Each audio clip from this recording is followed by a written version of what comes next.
하나님 아버지 감사합니다.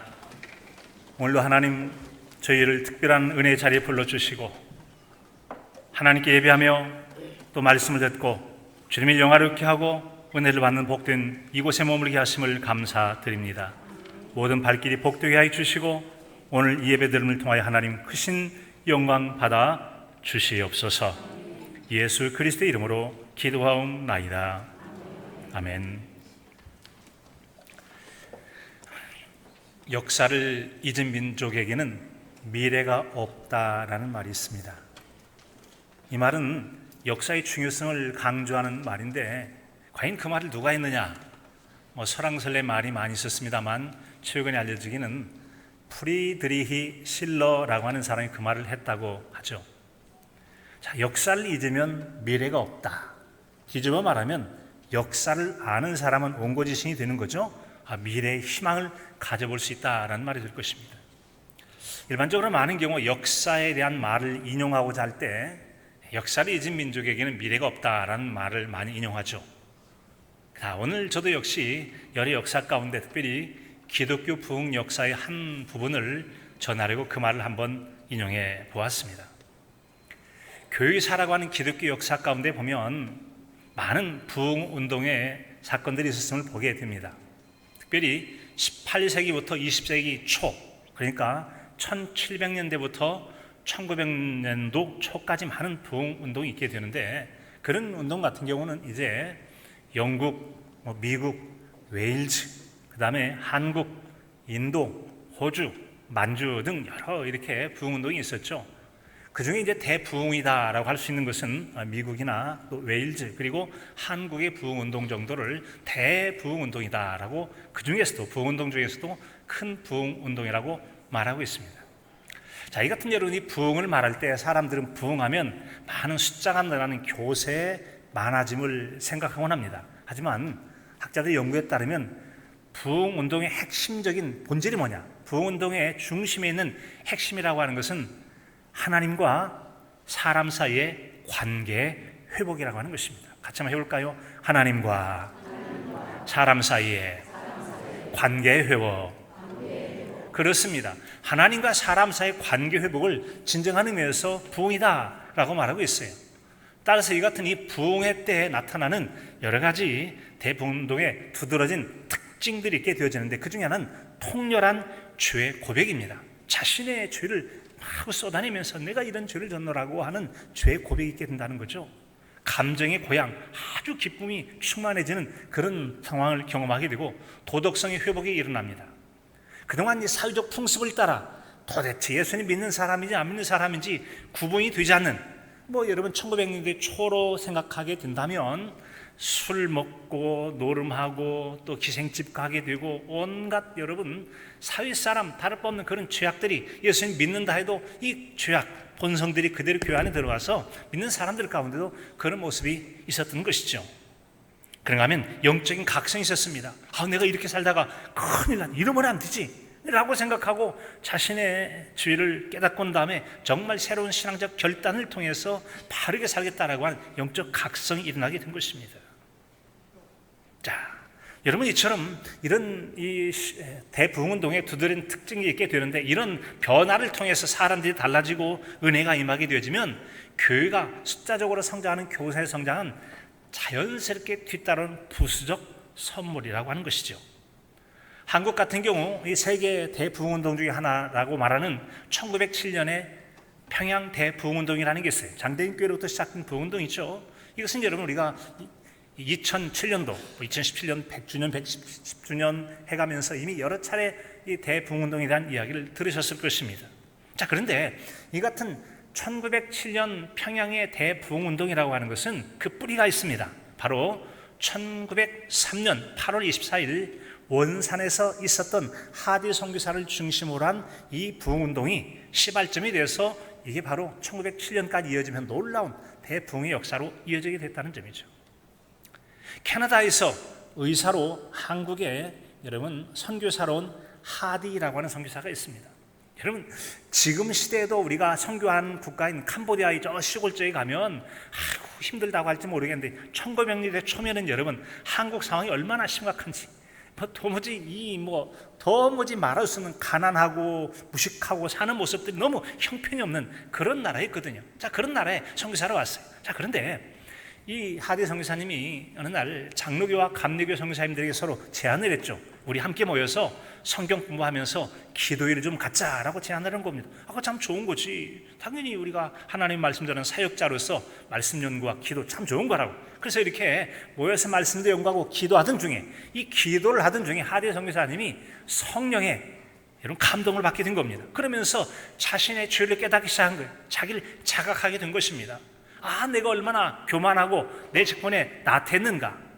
사실 여러분, 그 당시에 최고의 이 선진국이라고 할 수 있는 나라 중에 한 나라인 캐나다 의과대학을 졸업하고 아주 후진국 중에 후진국, 못 배우고 가난한 이런 한국에 왔을 때 한국 사람은 얼마나 볼품이 없었겠습니까? 그러니까 아이고, 한국 사람들 못 배우고 가난하고 저 사는 거 봐라, 저 하고 아주 무시했다는 거죠. 한국 사람 많이 무시했습니다. 그리고 이런 무식쟁이들에게 내가 별로 노력하지 않아도 충분히 그동안 내가 갈고 닦은 실력이 있으니까 언제든지 별 노력 없이도 가르치고 지도할 수 있겠다라고 하는 사역자로서의 태만함을 갖게 된 것입니다. 바로 성령님께서 성령 충만하다 보니까 하나님과의 관계가 긴밀해지다 보니까 자기 자신이 보여지는 거죠.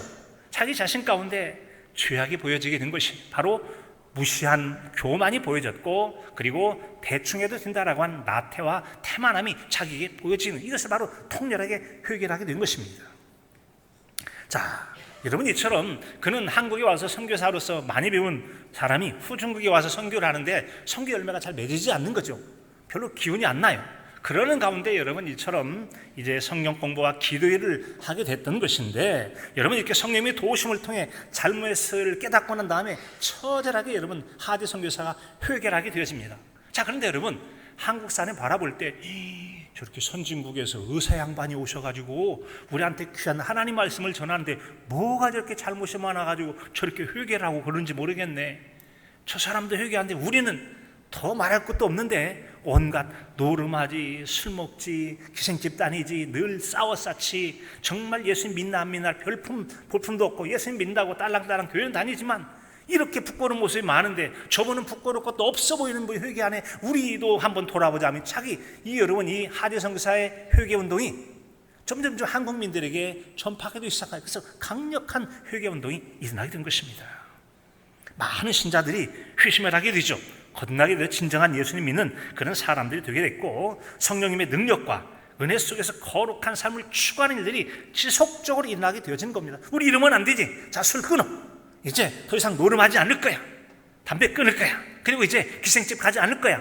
이제 그만 싸우고 화해하고 서로 양보하고 살아.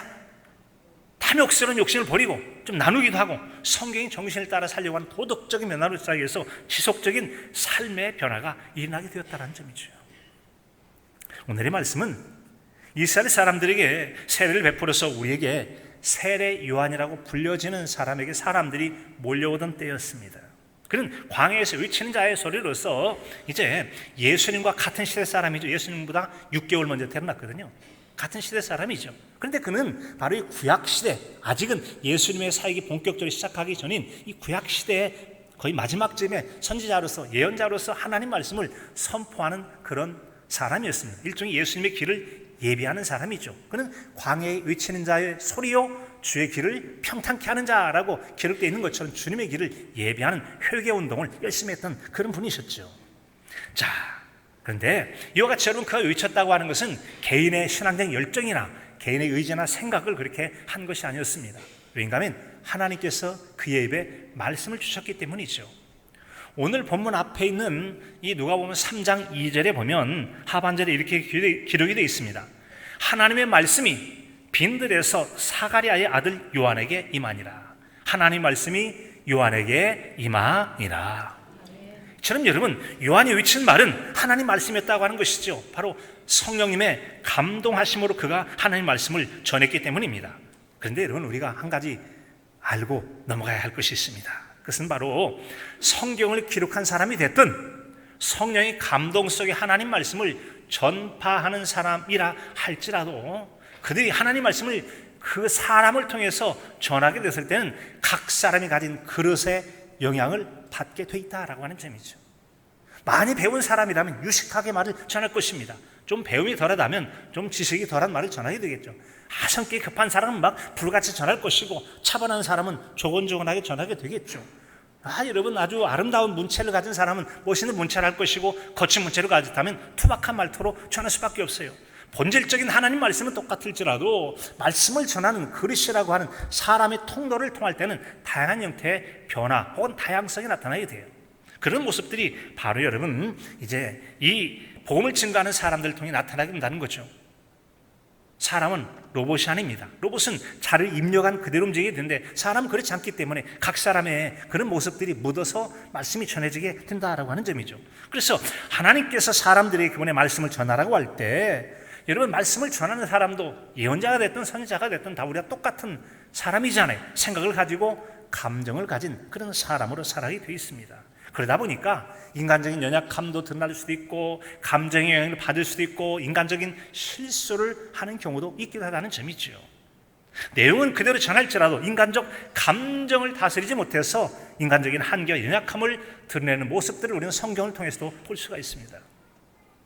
민수기 10장 7절에 보면은 여호와께서 모세에게 말씀하여 이르시되 지팡이를 가지고 내 형 아론과 함께 회중을 모으고 그들의 목전에서 너는 반석에게 명령하여 물을 내라. 그리하여 저희와 그들의 짐승을 먹이게 하라라고 모세에게 말씀을 하셨습니다. 자, 이제 모세가 하나님 말씀 듣고 회중 앞으로 나갑니다. 그런데 회중들을 바라보자마자 성질이 빡 올라오는 거예요. 얼마나 괴롭히는지 말로서 공격해대고 너만 뭐 하냐 뭐 어쩌냐 온갖 말을 하고 말 잘 따라주지 않고 순종을 하지 않는 거예요. 그러다 보니까 하나님 말씀에 순종을 하긴 하는데 불평스럽게 감정이 섞여 있는 것이죠.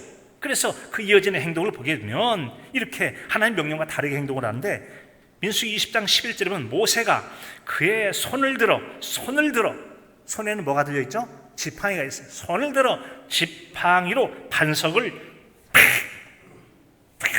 두 번을 쳤더니 물이 막 솟아나와서 회중과 그들의 짐승이 마시니라. 모세는 하나님 말씀을 따라서 회중들에게 물을 먹이고 회중들이 이끌고 온 짐승에게 물을 먹였습니다. 하지만 문제가 하나가 있어요. 뭐가 문제가 있죠? 하나님께서 모세에게 뭐라고 말씀하셨습니까? 반석에게 명령하여 물을 내게서 마시게 하라고 그랬지 지팡이를 성질 부려가면서 치라고 말씀하지 않으셨다는 것이죠. 한마디로 말씀드리면 모세는 하나님 명령과 다르게 행동을 한 것입니다. 반석을 향하여 명령하여 물을 내게라고 했지 지팡이 쳐서 나오라고 하지 않았는데 그는 자기 생각대로 감정대로 화가 나서 그냥 쳐버렸던 거 아니겠습니까? 이처럼 하나님의 뜻을 전할 때 사람이 왜곡하는 일이 있을 수 있다는 점들이죠. 본질이 있어서 물을 먹이게 하는 본질적 명령은 순종을 하게 됩니다. 그러나 과정 속에서 인간의 연약함들이 얼마든지 묻어날 수도 있다는 점들이죠. 바로 화가 나게 한 것 때문인데 그럴지라도 믿음의 사람이 그런 행동을 하는 것은 하나님께 영광 돌리지 못하는 거죠. 하나님께 책망받을 행동이요 하나님께 회개해야 될 내용인 것입니다. 사랑하는 성도 여러분, 우린 믿는 성도로서의 부족하지만 힘쓰고 애써서 거룩한 성도의 모습을 드러내기를 힘써야 될 줄로 믿습니다. 자, 오늘 말씀을 돌아보겠습니다. 오늘 말씀은 요한이 빈들에서 자기에게 세례를 받으러 온 사람에게 외치는 말로부터 시작되는데 우리 7절의 말씀을 한 목소리 함께 읽어보면서 또 요한은 어땠는지 한번 보도록 하겠습니다. 자, 7절의 말씀을 읽습니다. 요한이 세례를 받으러 나오는 무리에게 이르되 독사의 자식들아 누가 너희에게 일러 장차 올 진노를 피하라 하더냐. 여러분, 거창한 설명을 하기에 앞서서 딱 들어보니까 어떻습니까? 거북스럽죠? 왜요? 욕설처럼 들리잖아요. 사람에게 대해서 말이니 개니 뒤에다가 새끼를 붙여가면서 말하면 당장 다 욕으로 듣잖아요. 이스라엘 백성들에게 뱀, 자식 아주 모욕적인 욕이 될 수 있는데 여러분 결코 그런 얘기를 듣기 좋아할 사람이 없을 것입니다. 자, 그런데 요한은 다른 것도 아닌 세례를 받으러 온 사람에게 아니 못돼가지고 붙잡혀온 사람도 아니고 자신의 죄를 용서받고 깨끗하게 씻김받으려고 온 사람들 향해서 독사의 자식들이라고 외쳤으니 이게 지금 상황이 맞는 얘기입니까? 아이고 잘한노라고 잘 왔다고 세례받고 달라지라고 했으면 좋을 것 같은데 독사의 자식들하고 말했단 말이죠. 모세 같은 경우는 백성들이 자신에게 하도 속 썩이고 기분 나쁘게 하니까 화가 나서 그랬다고, 뭐 그래서는 안 되지만 그랬다고 인정을 해줘 봅시다. 그렇다면 세리와는 뭐가 문제입니까? 지금 그럴 상황이 아니잖아요. 자기 찾아온 사람들을 향해서 무턱대고 지금 독사의 자식들이라 라고 외쳤다는 말씀이죠. 자, 화낼 상황이 아님에도 그랬다는 점이죠. 여기서 우리가 한 가지 주목할 점은 독사는 곧 뱀이잖아. 이 뱀이란, 이 독사라는 이 뱀에 주목할 필요가 있습니다. 창세기 3장 1절에 보면 그런데 뱀은 여호와 하나님이 지으신 들짐승 중에 가장 간교하니라 라고 말했습니다. 간교한 중에서도 가장 간교했다라고 말씀하죠. 간교가 뭡니까? 간교는 간사여 나쁜 꾀가 많다라는 뜻이요. 그러면 간사는 또 뭐냐? 나쁜 꾀를 가지고 못된 행동을 하다가 간사예요. 그러니까 간교라고 하는 것은 나쁜 뜻을 가지고 간사해서 못된 일을 가지고 남에게 행동하는 게 간교하다는 거죠. 뱀이라는 종자는 여러 못된 것들 중에서 가장 못되게 꾀를 내가지고 다른 사람에게 피해를 주는 게 뱀이라는 거죠. 물론 이게 사탄은 상징적으로 말하는 거지 않습니까? 그런데 자신에게 세례를 받으러 온 사람에게 너희들은 말이야, 이 뱀이 아주 못된 것 중에 못된 것처럼 너희들은 아주 뽀사꾼같이 못된 것만 하는 그런 사람 아니냐 라고 지금 그들에게 말한 셈이 되어지는 것입니다. 자, 여러분, 문제는 그런 얘기를 들으면, 아니 지금 우리가 세례받았는데 그런 얘기를 해? 내가 너한테 세례받을 줄 알아? 욕을 바락바락하고 가버렸을 것 같지 않습니까? 그런데 놀라운 사실은 그런 세례요한의 외침에도 불구하고 그들이 어떻게 반응을 보였느냐라는 점이죠. 우리 10절의 말씀을 한 목소리로 10절 말씀을 함께 읽겠습니다. 무리가 물어 이르되 그러면 우리가 무엇을 하리이까? 같이 한번 해볼까요? 우리가 무엇을 하리이까? 그럼 우리가 무엇을 어떻게 하면 좋아요? 라고 하는 이 말인 것입니다. 요한이 전하는 하나님의 말씀을 다 듣고 난 후에 그들이 보인 반응은 기분 나빠가지고 욕을 바가지로 쏟아붓고 한 것이 아니라 어떻게 하면 좋아? 그럼 우리가 어떻게 하면 좋아? 뭔가 지금 보이지 않습니까? 어떻게 하면 좋아? 라고 묻고 있다는 점이죠. 이처럼 요한이 한 말이 처음에는 욕설처럼 들렸을지라도 그의 말을 다 듣고 난 후에는 그 말 앞에 승복할 수밖에 없었어요. 승복하다는 말은 두 가지 뜻을 가지고 있는데 그 말은 그 말에 따르다라는 말이 있고 하나는 자신의 잘못을 인정하고 고백하다라는 그런 말이 있어요. 이 말을 따르든 저 말을 따르든 그 요한의 말을 들었던 사람들은 모두가 다 요한 앞에 승복을 하게 된 것이죠. 사실상 이것은 요한이 자기 말을 한 것이 아니기 때문에 요한이 하나님 말씀을 전하였으므로 저들은 하나님 말씀 앞에 승복을 하게 된 것입니다. 자, 여러분, 우리에게도 이렇게 하나님 말씀이 들려졌을 때 승복을 했던 그 유대 사람들처럼 우리에게도 승복하는 그런 자세가 필요할 것입니다. 사람들은 요한의 말이 당장은 귀에 거슬리게 들렸을 것입니다. 하지만 그들은 그 말에 즉시 감정적으로 듣고 섣불리 판단을 하거나 감정적으로 반응하지 않았다는 점이죠. 이 기분 나빠. 성질 나한테 욕을 해. 너는 뭐 별거 잘난 줄 알아. 넌 얼마나 깨끗하게 잘 살았다고 그래.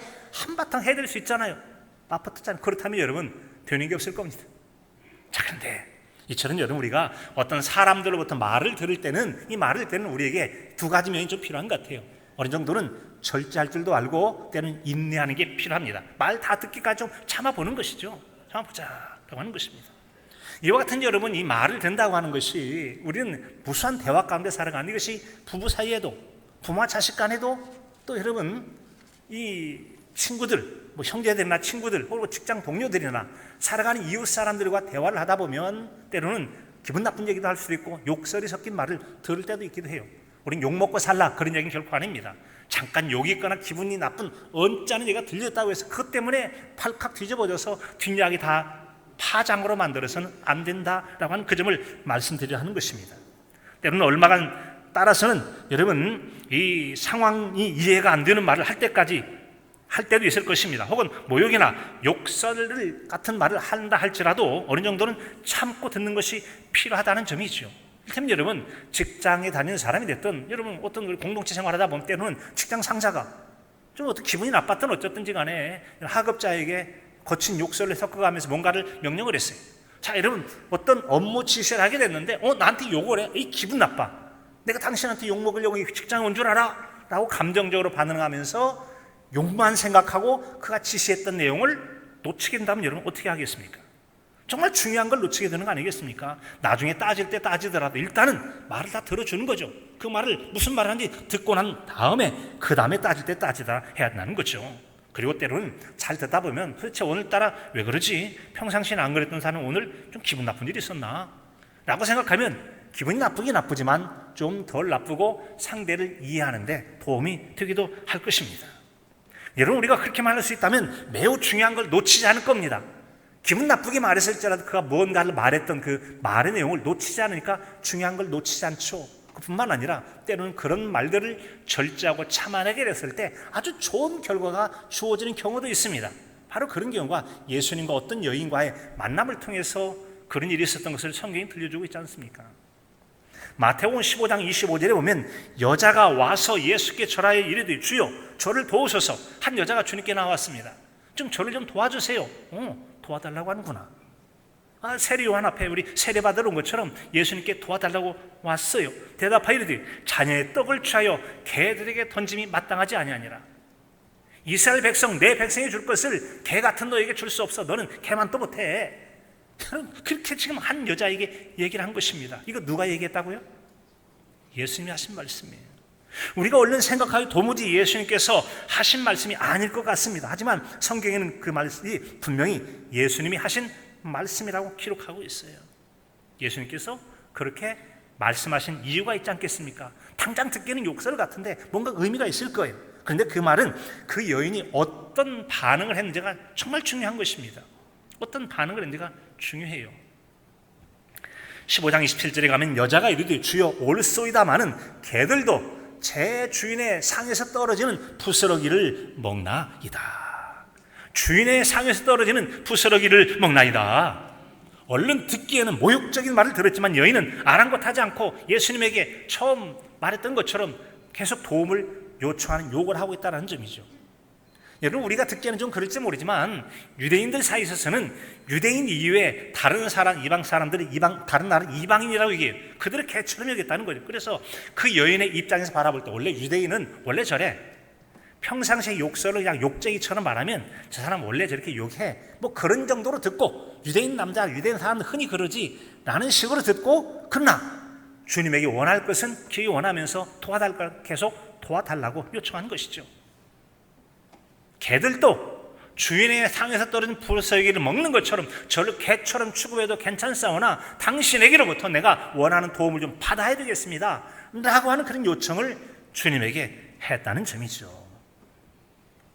그때 예수님은 어떻게 반응을 하십니까?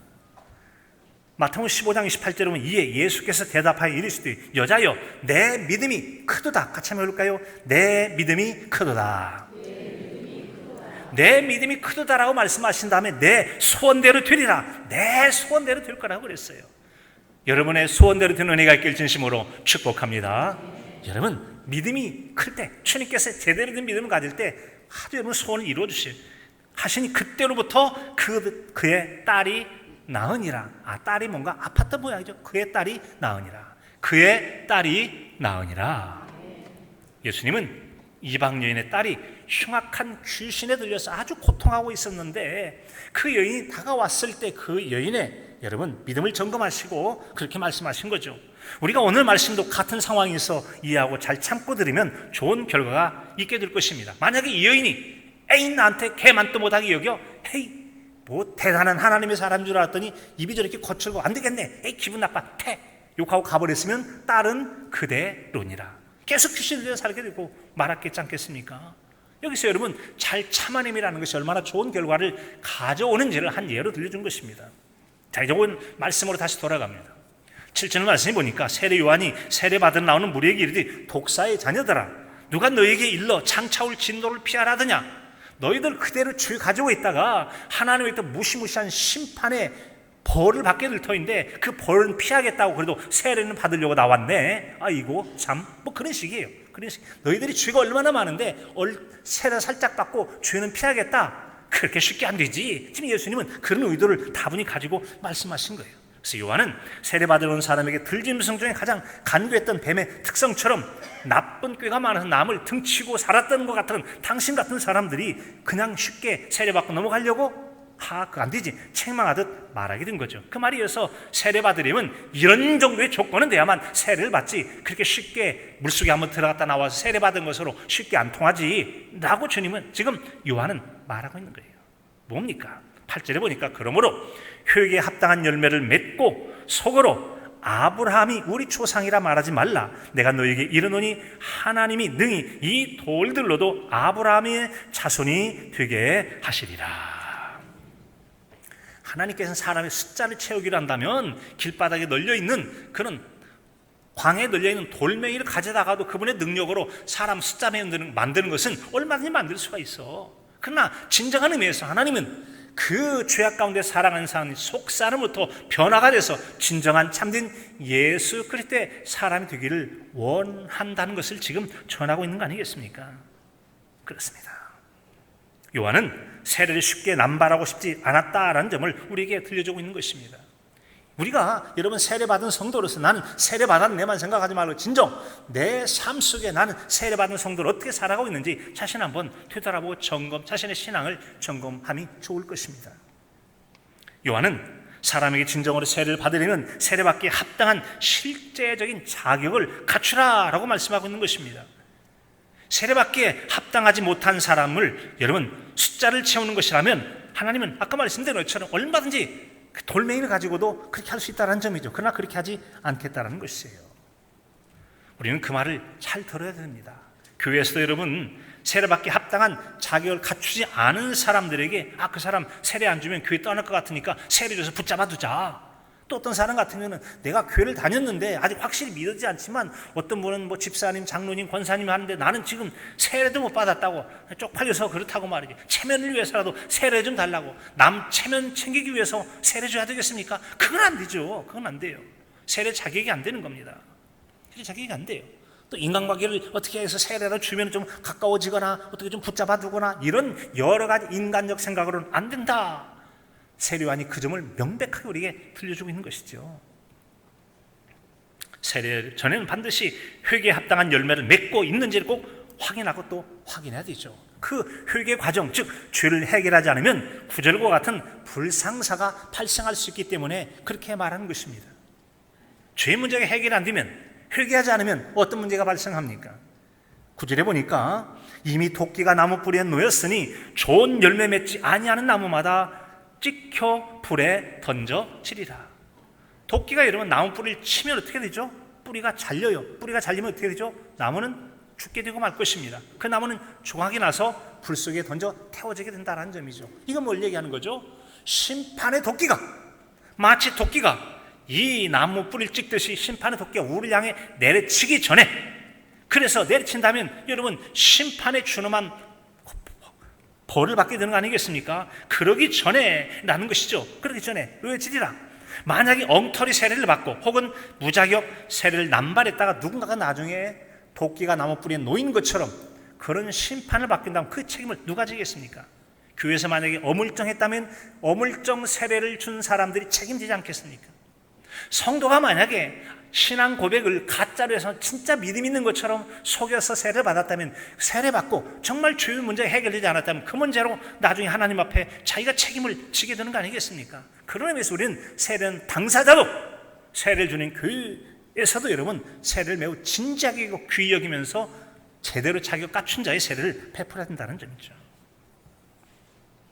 우리는 진정으로 한 영혼이 죄 용서를 받고 여러분 또한 복음으로 변화된 참 신자가 되게 하기 위해서 그렇게 세례를 진지한 자세로 하는 겁니다. 세례 잘못 베풀면 혼나니까 그건 조심해야 되겠죠. 그러나 한 영혼이 진정한 의미에서 변화되고 거듭난 성도로서 살기를 위해서 진정한 회개 과정을 거쳤는지를 우리가 묻는 것이죠.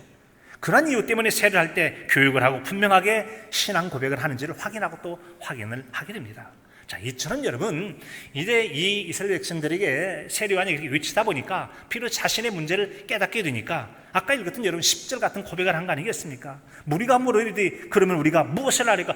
우리 그럼 어떻게 하면 좋아요? 어떻게 하면 좋아요? 내가 지금 문제가 많은데 어떻게 하면 좋아요?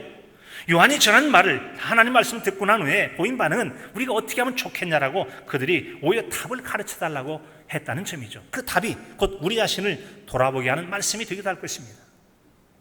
11절에 보니까 대답하여 이르되 옷 두 벌 있는 자는 옷 없는 자에게 나눠줄 것이요 먹을 것 있는 자도 그렇게 할 것이라. 탐욕 대신에 나눔과 베품을 실행하라는 거죠. 세리들도 세례 받고자 하여 와서 이르되 선생님 우린 무엇을 하리까? 세금을 거두는 사람이 이르되 부가 된 것 이외에 거두지 말라. 아주 거기다 부풀려서 해가서 돈을 중간에 찾고 가지 말라는 것입니다. 군인들이 물어 이르되 우리는 무엇을 하리까 하매 이르되 사람에게 강탈하지 말며 거짓으로 고발하지 말고 받는 급료를 족한 줄로 알라. 군인이라고 하는 가진 힘, 총칼 같은 걸 의지해서 사람 위협하고 사람 것 뺏는 이런 일을 하지 말라라는 것이죠. 이 말씀은 신앙 고백을 입으로만 할 것이 아니라 변화된 삶의 모습으로 진정한 신앙의 고백을 보여야 한다는 점이에요. 이것이 바로 요한이 앞에서 말한 회개에 합당한 열매를 맺는 것입니다. 같이 한번 해볼까요? 회개에 합당한 열매. 여러분, 회개에 합당한 열매를 맺어야 됩니다. 이 열매는 중요하죠. 열매라고 하는 것은 나무를 평가하는 기준이 됩니다. 마태복음 7장 17절 이하에 보면 이와 같이 좋은 나무마다 아름다운 열매를 맺고 못된 나무마다 나쁜 열매를 맺나니 좋은 나무가 나쁜 열매를 맺을 수 없고 못된 나무가 좋은 열매를 맺을 수 없느니라. 그러므로 그들의 열매로 그들을 알리라. 그들의 열매로 그들을 알리라. 사람은 나를 안다는 내가 어떤 열매를 맺어 사는가? 말의 열매, 행동의 열매, 신앙의 열매, 삶의 열매 어떤 모습입니까?